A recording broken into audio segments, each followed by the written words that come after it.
నేను నీకు ఆజ్ఞాపించినదంతయు. Praise the lord. ఎంతమంది యెరూషలేము జనం, ఎంత బలము, సర్వ వంశములు వచ్చారు, సింహాసనాలు వేసుకొని కూర్చున్నారు. వారందరి ముందు నువ్వు నిలబడు. ఆ జనాన్ని చూసి నువ్వు భయపడద్దు. Praise the Lord. చాలా మంచిగా అర్థం చేసుకోవాలి. ఎంతమంది, అంతమంది జనం ముందు నిన్ను నిలబెడతా. నేను నిన్ను నిలబెట్టినప్పుడు ఆ జనాన్ని చూసి నువ్వు భయపడొద్దు. కానీ నేను నీకు ఆజ్ఞాపించినదంతయు ప్రకటన చెయ్యి. నా కొరకు నువ్వు నడుము కట్టుకొని నిలబడు అనగా సిద్ధపరుచుకో. నిన్ను నువ్వు సిద్ధపరుచుకో. అమలారా, ఇర్మియా గురించి చెప్తున్నాడు అనుకునేది కాదు, ఇక్కడ నీ గురించి చెప్తున్నాడు. నీ నడుము కట్టుకో.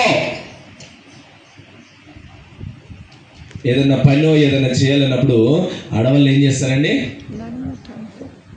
నడుము కట్టుకొని వంగి, అలా చేయకపోతే అది చెక్కుకోరాదమ్మా అని చెప్తారు. ఎందుకు?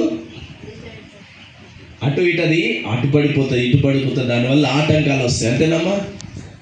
కాబట్టి దేవుడు అంటున్నాడు ఇర్మియాతో, సర్వవంశములు, యెరూషలేము ప్రజలు ఎంతమంది, ఆ యెరూషలేములో వాళ్ళ గోత్రం వాళ్ళు ఉన్నారు, వాళ్ళ కులపళ్ళు ఉన్నారు, ఎంతమంది ప్రజలు వచ్చినా వారందరి ముందు నీవు నడుము కట్టుకో. అంటే ప్రిపేర్ యువర్ సెల్ఫ్.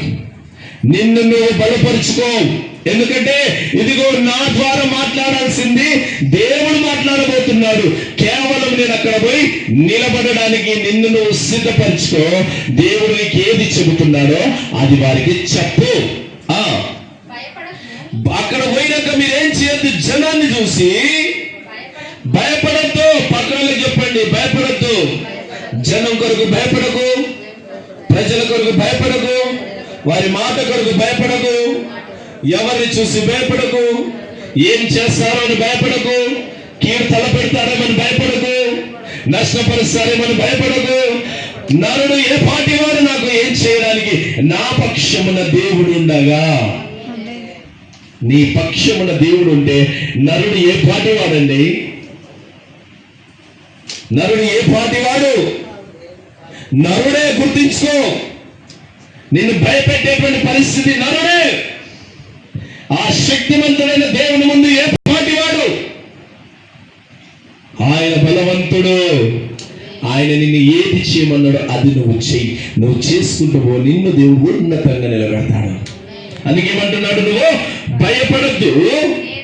లేదా ఒకవేళ నువ్వు